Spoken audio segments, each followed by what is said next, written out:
नमस्ते, मैं सहायक अध्यापक विवेक तिवारी, चित्रकूट इंटर कॉलेज करवी। आज मैं कक्षा 12 के बच्चों को विलियन चैप्टर पढ़ाऊंगा।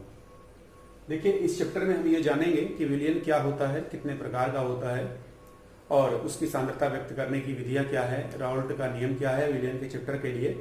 तो आइए शुरू करते हैं। देखिए, सबसे पहले आप लोगों को विलियन के बारे में कुछ बात बता देता हूँ। मान लीजिए कि हम लोग घर में शरबत पी रहे हैं। शरबत पीते वक्त अक्सर हमारे दिमाग में आता है कि यार ये किन चीज़ों से मिलकर बना हुआ है। तो हमारे नज़र में आता है कि दिख तो पानी जैसा रहा है, लेकिन इसके पूरे गुण पानी जैसे नहीं है, अर्थात ये मीठा है, चीनी के जैसे गुण हैं। तो विलियन जो है वो दो चीज़ों से मिलकर बना हुआ है, पानी और चीनी से। लेकिन आपको चीनी कहीं भी दिख नहीं रही होगी और शरबत हर जगह पर एक जैसा मीठा दिख रहा होगा। तो सबसे पहली बात होती है मिश्रण की। आइए मैं बताता हूँ मिश्रण कहाँ से आ गया। किन्हीं भी दो चीजों का मिश्रण, मान लीजिए ए और बी को आपने रैंडमली मिला दिया है, या ऐसे कह दीजिए कि बालू और पानी को मिला दिया है, तो बालू जो है सबसे नीचे जाकर बैठ जाएगी और पानी अलग बना रहेगा। इस प्रकार का मिश्रण विसमांगी मिश्रण कहलाता है। लेकिन अगर हर जगह पर वो मिश्रण एक जैसा हो, समांगी हो, तो हम इस प्रकार के मिश्रण को विलियन कहते हैं। सो विलियन समांगी मिश्रण है। यह भी मिश्रण ही है, लेकिन यह समांगी मिश्रण है। जैसे कि अभी मैंने आपको एग्जांपल दिया, शरबत, ये जो है ये पानी प्लस चीनी इन दोनों से मिलकर बना होता है और हम इसे शरबत कह देते हैं। तो यहां पर इन दो चीजों का समांगी मिश्रण, उसे हम विलियन कह रहे हैं। यहां पर शरबत विलियन हो गया। ये तो बात हो गई विलियन की। अब हम इसी में आगे बात करेंगे विलियन के घटक की।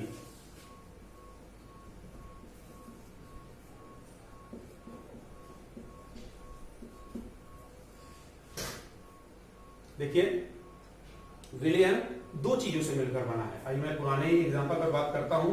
पानी प्लस चीनी बराबर शरबत। ठीक है, जब विलियन इन दो चीजों से घटकों से मिलकर बना हुआ है, तो यहां पर दो घटक होते हैं। एक को हम कहते हैं विलायक और दूसरे को कहा जाता है विलेय। ठीक, अब देखिए, पानी लिक्विड है, चीनी सॉलिड है और शरबत फिर से लिक्विड है। विलियन का वो घटक जो अपनी भौतिक अवस्था परिवर्तित नहीं करता, भौतिक अवस्था अपरिवर्तित रहे। विलियन के जिस घटक की भौतिक अवस्था अपरिवर्तित रहेगी उसे हम विलायक कहेंगे, और विलियन के जिस घटक की भौतिक अवस्था परिवर्तित हो जाएगी या बदल जाएगी, खो जाएगी, उसे हम विलेय कहते हैं। जैसे पानी लिक्विड था, लिक्विड ही है, इसका मतलब यहां पर पानी विलायक हो गया।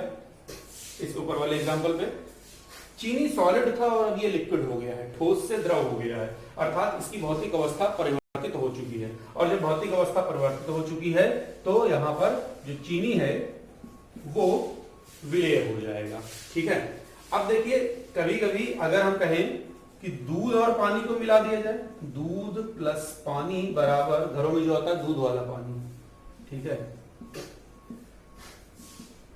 दूध वाला पानी या पानी वाला दूध, एक ही चीज है। अगर अब इस केस में यह भी लिक्विड है, दूसरा वाला भी लिक्विड है और ये तीसरा वाला भी लिक्विड है, अब ये तीनों प्रकार की चीजें जो है वो लिक्विड हो गई, तो अब हमारी ऊपर वाली परिभाषा काम नहीं करेगी। इस स्थिति में इसी परिभाषा में एक और कंडीशन जोड़ी गई है, जिसकी मात्रा अधिक होगी, जिसकी मात्रा अधिक होगी वो विलायक है और जिसकी मात्रा कम होगी वह विलेय है। इसका मतलब अगर दूध हमने 10 लीटर लिया है और पानी उसमें 1 लीटर मिलाया है, तो दूध विलायक हो जाएगा और पानी विलेय हो जाएगा। अगर आपने उल्टा लिया है, यानी कि 1 लीटर दूध लिया है और उसमें 10 लीटर पानी मिला दिया है, घंटाघात, अगर आपने 1 लीटर दूध लिया है, 10 लीटर पानी मिलाया है, तो अब ये सिनेरियो चेंज हो जाएगा और पानी विलायक हो जाएगा और दूध विलेय हो जाएगा। ठीक है, तो इस प्रकार से यह विलियन के घटक हो गए, विलायक और विलेय। आगे बढ़ते हैं।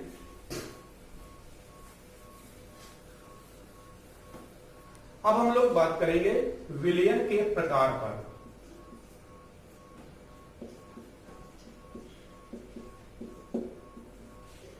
देखिए विलयन के प्रकार, किसी भी विलयन में उपस्थित विलेय की मात्रा के आधार पर विलयन बेसिकली दो प्रकार के होते हैं।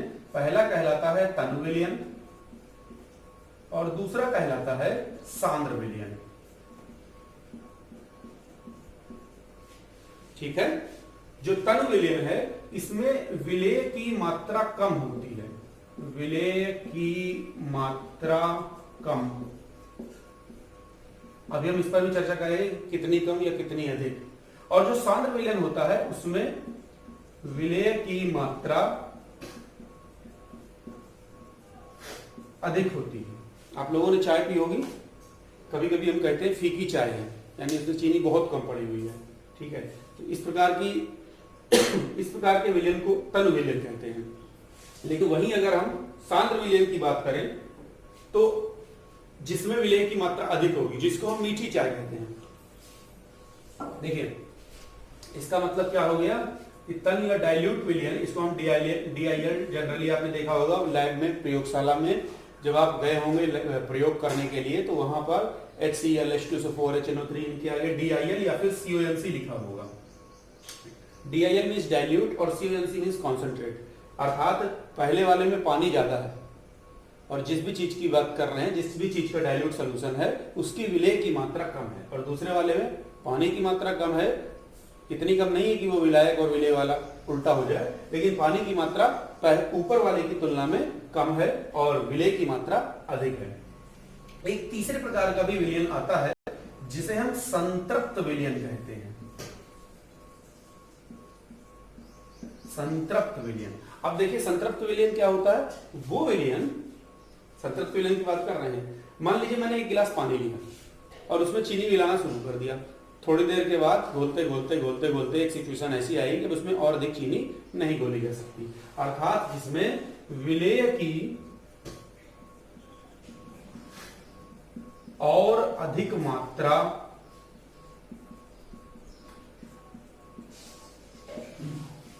न घोली जा सके, जिसमें विलेय की और अधिक मात्रा न घोली जा सके, इस प्रकार के विलयन को हम लोग संतृप्त विलयन कहेंगे। और इसका उल्टा असंतृप्त विलयन,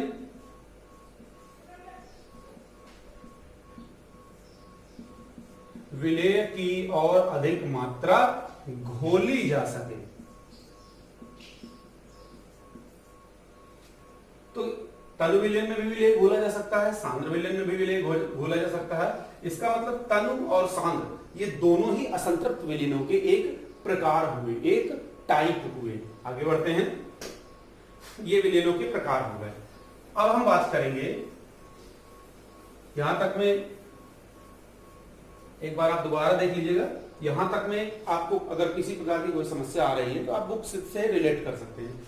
आगे बढ़ते हैं, अब हम लोग देखते हैं यहां पर विलयन की सांद्रता व्यक्त करने की विधियां। विलयन की सांद्रता व्यक्त करने की विधियां।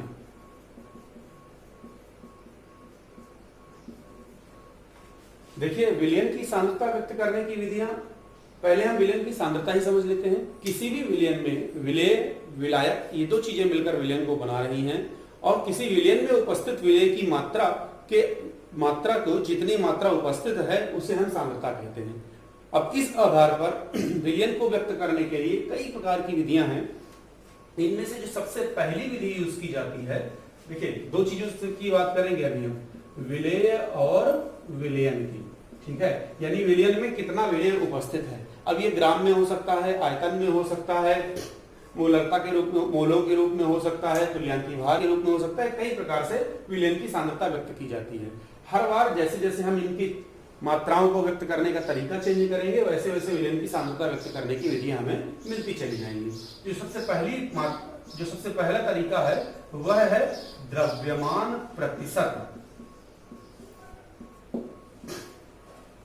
अब देखिए इसका मतलब है कि हमें विलेय और विलयन दोनों को द्रव्यमान में लेना है और हमें प्रतिशत यानी कि 100 में निकालना है। अर्थात 100 ग्राम विलयन में उपस्थित विलेय तो 100 ग्राम विलयन में उपस्थित विलेय की मात्रा को द्रव्यमान प्रतिशत कहा जाता है। अगर मैं इसका फार्मूला लिखना चाहूं तो ये हो जाएगा विलेय की मात्रा, ऑब्वियसली हम ग्राम में ही बात कर रहे हैं ऊपर, तो ग्राम में बटे विलयन की मात्रा, इस चीज में जी हाँ ग्राम में गुणे 100। तो इस प्रकार से ये द्रव्यमान प्रतिशत का फार्मूला हो गया। आपको सिंपली ये देखना है कि विलेय की मात्रा कितनी दी गई है और विलयन की मात्रा कितनी दी गई है, उसको रखेंगे, जैसे ही 100 से गुणा करेंगे द्रव्यमान प्रतिशत प्राप्त हो जाएगा। अब दूसरे की बात करते हैं। अब देखिए ये दोनों चीजें अगर ग्राम में थी या द्रव्यमान में थी तो हमने द्रव्यमान प्रतिशत लिया, लेकिन अगर ये चीजें आयतन पे होती, मिलीलीटर में होती, तो फिर हम इसे द्रव्यमान प्रतिशत ना कह के आयतन प्रतिशत कहते हैं। आयतन, और ये नंबर 2 हो जाता, आयतन प्रतिशत। अब की बार 100 ग्राम न लेकर के हम लोग लेंगे 100 मिलीलीटर, ठीक है। तो 100 मिलीलीटर विलयन में उपस्थित विलेय की जो मात्रा होगी उसे आयतन प्रतिशत कहा जाएगा। अब फार्मूला वैसा ही रहेगा, विलेय की मात्रा, लेकिन चूंकि अब की बार हमें ग्राम में नहीं लेना है तो हम ग्राम हटा देते हैं, यहां से हम लिखेंगे मिलीलीटर बटे विलयन की मात्रा, यह भी मिलीलीटर में गुणे 100। इस प्रकार से हमें 100 मिलीलीटर विलयन में उपस्थित विलेय की मात्रा प्राप्त हो जाएगी और यही विलयन का आयतन प्रतिशत है। अब बात करते हैं तीसरे हिस्से की। यह भी विलेय और विलयन से ही संबंधित है। तो जो तीसरा हिस्सा है वो होता है ग्राम प्रति लीटर सांद्रता। ग्राम प्रति लीटर, पहले ग्राम लिखा है बाद में लीटर लिखा है, पहले विलेय लिखा है बाद में विलयन लिखा है, यानी विलेय जो है ग्राम में लेना है और विलयन जो है वो लीटर में लेना है। तो सरल शब्दों में यहां पर लिखते हैं 1 लीटर विलयन में उपस्थित विलेय की मात्रा। क्लियर है? फार्मूला कैसे लिखेंगे इसका हम? तो हम लिखेंगे विलेय की मात्रा, अच्छा विलेय किस चीज में लिया गया है? ग्राम में। तो विलेय की मात्रा ग्राम में बटे विलयन की मात्रा, या विलयन का सीधे आयतन ले लें, विलयन का आयतन लीटर में। इस प्रकार से ये विलयन की ग्राम प्रति लीटर सांद्रता हो जाती है। आगे बात करते हैं हम लोग चौथे प्रकार की, विलयन की सांद्रता व्यक्त करने की चौथी विधि की। अब ये जो चौथी विधि है इसको हम लोग कहते हैं मोलरता। देखिए मैं यहां पर लिख रहा हूं मोलरता। मोलरता को व्यक्त करने के लिए कैपिटल M का प्रयोग किया जाता है। यानी अगर मुझे उसके लिखते हैं जैसे लीटर के लिए हमने L लिख दिया है, सेंटीमीटर के लिए CM लिख देते हैं, मीटर के लिए M लिख देते हैं, ऐसे ही मोलरता के लिए कैपिटल M शब्द का प्रयोग किया जाता है। यह भी विलेय और विलयन से ही संबंधित है, बट इसमें क्या डिफरेंस आता है? 1 लीटर विलयन में उपस्थित विलेय के मोलों की संख्या। तो 1 लीटर विलयन में विलेय के मोलों की संख्या, अर्थात अगर मुझे मोलरता का फार्मूला लिखना है तो वो कुछ इस तरह से लिखेंगे, मोलरता बराबर विलेय के मोलों की संख्या बटे विलयन का आयतन, और आयतन किस चीज में? लीटर में। अब देखिए इसमें हमें अगर विलयन का आयतन तो खैर दिया ही रहता है, अगर हमें मोलों की संख्या पता चल जाए ये कैसे कैलकुलेट की जाए तो हम आसानी से विलयन की मोलरता ज्ञात कर सकते हैं। सो विलेय के मोलों की संख्या ज्ञात करने के लिए विलेय का ग्राम में भार, तो हम लिखते हैं विलेय का भार, भार वो भी ग्राम में बटे अणुभार बटे विलयन का। ये जो अणुभार है ये विलेय का ही है, ठीक है, विलायक का या और किसी का ना समझ लीजिएगा। सो विलयन का आयतन लीटर में।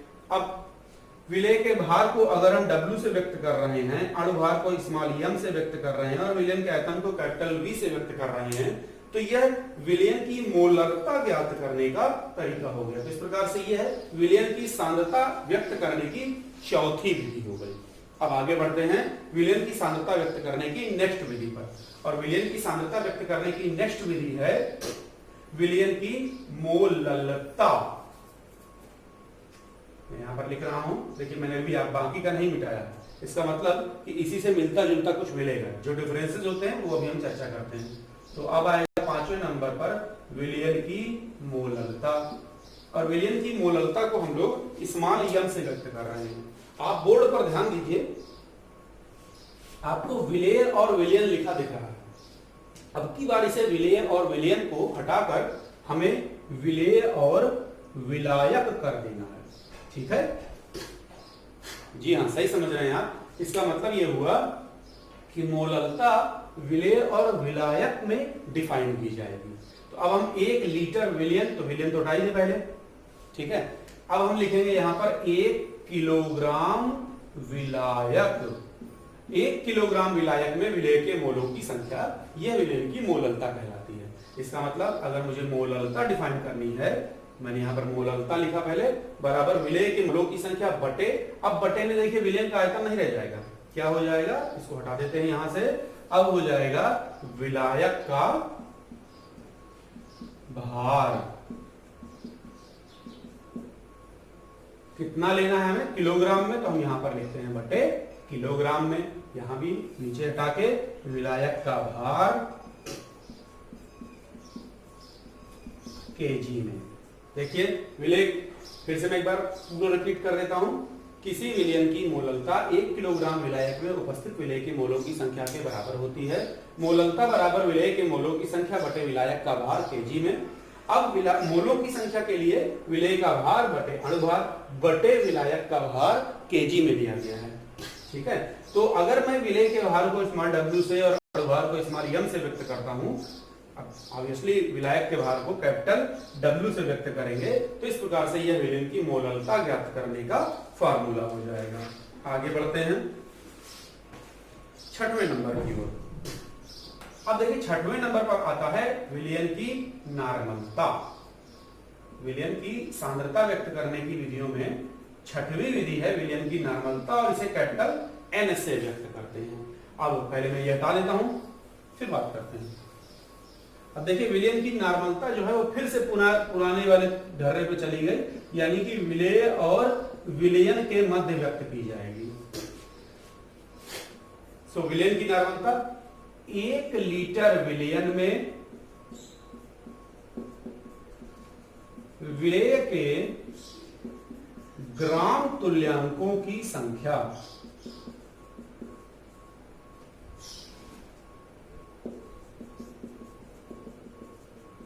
विलयन की नार्मलता 1 लीटर विलयन में विलेय के ग्राम तुल्यांकों की संख्या के बराबर होती है। अर्थात अगर मुझे नार्मलता का फार्मूला लिखना है तो इस प्रकार से लिखेंगे, नार्मलता बराबर ऑब्वियसली विलेय के ग्राम तुल्यांकों की संख्या, विलेय के ग्राम तुल्यांकों की संख्या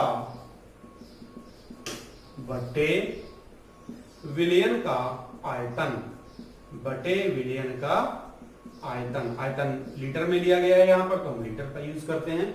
अब ग्राम तुल्यांकों की संख्या कैसे निकाली जाए? जब विलेय के ग्राम में भार में आप अणुभार का भाग देते हैं तो मोलों की संख्या ज्ञात होती है, लेकिन जब आप विलेय के ग्राम में भार में उसमें आप तुल्यांकी भार का भाग देंगे तो ग्राम तुल्यांकों की संख्या ज्ञात होगी। उम्मीद है आपको डिफरेंस समझ में आ गया होगा। सो हम फार्मूला लिखेंगे, विलेय का भार ग्राम में यूज किया जाएगा बटे विलेय का ही तुल्यांकी भार। ये जो तुल्यांकी भार कह रहे हैं विलेय के रिश्ते में है, बटे तुल्यांकी भार और बटे में विलयन का आयतन। अब विलयन का आयतन लीटर में लेना है, ठीक है। अगर मैं इसका फार्मूला लिखना चाहूं तो विलेय के भार को हम लोग W से व्यक्त करेंगे, तुल्यांकी भार को कैपिटल E से और आयतन को कैपिटल V से। इस प्रकार से यह विलयन की नार्मलता ज्ञात करने की विधि हो गई। अब मैं आगे बढ़ता हूं।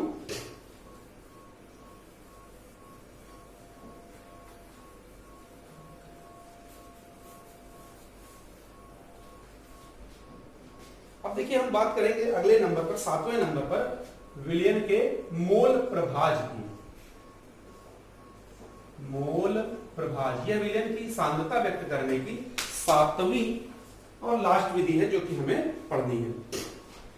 देखिए विलयन में दो घटक होते हैं जैसे कि हमने चर्चा की। पहले मैं यहाँ पर इसका थोड़ा सा सीरीज में बता देता हूँ।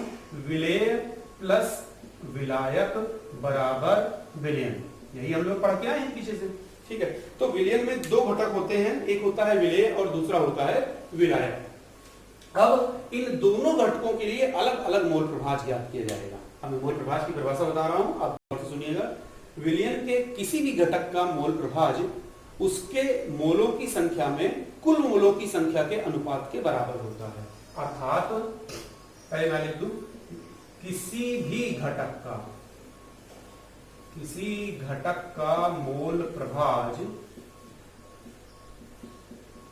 इसे हम नॉर्मली इस प्रकार एक्स से व्यक्त कर लेते हैं, इसकी वैल्यू उस घटक के मोलों की संख्या बटे विलयन में कुल मोलों की संख्या, बटे विलयन में कुल मोलों की संख्या के बराबर होती है। इसका मतलब अगर थोड़ी देर के लिए एग्जांपल देते हैं, मान लीजिए ए और बी, यहां पर ए और बी में से कोई एक विलेय है और दूसरा विलायक है, ठीक है। चलिए मान लेते हैं ए विलेय है और बी विलायक है, ये दोनों मिलकर कोई विलयन बनाते हैं, ठीक। तो इस कंडीशन में विलेय के मोल प्रभाव जो होंगे, और ये भी मान लेते हैं कि विलेय के मोलों की संख्या Na है और विलायक के मोलों की संख्या Nb है। अच्छा, तो विलयन के मोलों की कुल संख्या कितनी हो जाएगी? विलयन के कुल मोलों की संख्या इन दोनों के जोड़ के बराबर होगी, Na प्लस Nb। इस केस में विलेय के मोल प्रभाव, अब हम लिखते हैं यहां पर विलेय का मोल प्रभाज, इसे हम XA से व्यक्त कर लेते हैं। ये हो जाएगा विलेय के मोलों की संख्या बटे विलयन में कुल मोलों की संख्या। इस प्रकार से हमने विलेय का मोल प्रभाज ज्ञात कर लिया। अब हम विलायक का मोल प्रभाज ज्ञात करेंगे। सो विलायक का मोल प्रभाज, इसे हम XB से व्यक्त कर लेंगे और इसकी वैल्यू NB। अब देखिए विलायक के मोलों की संख्या कुल तो NB है, बटे में विलयन के कुल मोलों की संख्या चेंज नहीं होगी, Na प्लस Nb। इस प्रकार से ये आप विलयन में किसी भी घटक के मोल प्रभाज को ज्ञात कर सकते हैं। नेक्स्ट आगे हम बात करेंगे, यहीं पर एक प्रश्न आता है कभी कभी एग्जाम में कि सिद्ध करिए कि विलेय और विलायक के मोल प्रभाजों का योग एक होता है, या कभी कभी कह देता है कि विलेय का मोल प्रभाज इतना दिया हुआ है, विलायक का मोल प्रभाज ज्ञात कीजिए, या उल्टा कर देता है विलायक का मोल प्रभाज दे देता है और कहता है विलेय का मोल प्रभाज ज्ञात कीजिए। तो इन सारे प्रश्नों पर हम लोग चर्चा करेंगे और आगे देखते हैं कैसे इनको हल किया जाएगा। सो बेसिकली हम स्टार्ट यहां से करेंगे कि विलेय और विलायक के मोल प्रभाजों का योग एक होता है, यानी कि हमें सिद्ध करना है XA प्लस XB बराबर 1, ठीक। तो XA और XB की वैल्यू रखते हैं, XA प्लस XB। XA विलेय के मोल प्रभाज है, अभी हमने इसकी वैल्यू निकाली थी Na upon Na plus NB, और XB विलायक का मोल प्रभाज है, इसकी वैल्यू हमने लिखी थी NB upon Na plus NB। जैसे ही आप एलसीएम लेंगे तो ये आएगा Na प्लस NB, ऊपर Na और नीचे यहां से NB कट जाएगा, 1 आ जाएगा। इस प्रकार से किसी भी विलयन में विलेय और विलायक के मोल प्रभाजों का योग 1 होता है। यानी अगर आपको दिया गया है तो किसी विलयन के लिए विलायक का मोल प्रभाज, विलेय का मोल प्रभाज 0.3 है, तो विलायक के मोल प्रभाज की गणना करें तो आपको सिंपली लिखना है यही फार्मूले पे XA प्लस XB बराबर 1, यानी कि 0.3 धन XB बराबर 1, सो XB बराबर 1 माइनस 0.3, ये हो जाएगा 0.7। इस प्रकार से आप मोल प्रभाज ज्ञात कर सकते हैं। अच्छा, एक और चीज, इस मोल प्रभाज को व्यक्त कैसे किया जाएगा, इसका मात्रक क्या होगा? तो आप देखिए मोलों की संख्या, विलेय के मोलों की संख्या बटे कुल मोलों की संख्या, या विलायक के लिए विलायक के मोलों की संख्या बटे कुल मोलों की संख्या। एक चीज समझ में आ रही है कि मोलों की संख्या का अनुपात है, अनुपात का कोई मात्रक नहीं होता, तो परेशान होने की आवश्यकता नहीं है। अब इस प्रकार से विलयन की सांद्रता व्यक्त करने की विधियां यहाँ पर समाप्त होती हैं। अब हम इस चैप्टर में आगे की ओर बढ़ेंगे। और हम पहुंचेंगे विलयन की विलेयता पर। नेक्स्ट हेडिंग है ये विलयन की विलेयता। देखिए पहले, इसके पहले कि हम विलयन की विलेयता समझे, हमको पहले कुछ चीजें एज्यूम करके रखनी पड़ेगी कि मान लेते हैं T डिग्री सेल्सियस टेम्परेचर है, ठीक है, और कोई एक विलायक है जिसमें विलेय घोला जा रहा है। टेम्परेचर चेंज नहीं करना, पहले अपने दिमाग में बैठाइएगा, ठीक। तो T डिग्री सेल्सियस पर मान लीजिए विलायक की जगह पर पानी ले लीजिए और विलेय की जगह पर चीनी ले लीजिए। आप पानी में चीनी घोलना शुरू करते हैं, मतलब टेम्परेचर फिक्स रखिए, कमरे का टेम्परेचर है मान लीजिए, तो आपने पानी में चीनी घोली घोली घोली घोली, एक कंडीशन ऐसी आएगी कि उसमें और अधिक चीनी आप नहीं घोल सकते बगैर कोई और टेम्परेचर आदि का परिवर्तन किए या पानी मिलाए। यानी नॉर्मल कंडीशन पर आप उसमें और अधिक चीनी नहीं घोल सकती, संतृप्त विलयन जैसा हमने किया था। तो किसी भी निश्चित ताप पर किसी विलायक को संतृप्त करने के लिए विलेय की अधिकतम मात्रा विलयन की विलेयता कहलाती है। मैं लिख देता हूं, किसी भी ताप पर विलायक को, देखिए विलायक को ही संतृप्त किया जा रहा है, विलयन थोड़ा संतृप्त हो रहा है, वो तो संतृप्त होने के बाद जो बन रहा है उसे हम विलयन कहते हैं। विलायक को संतृप्त करने के लिए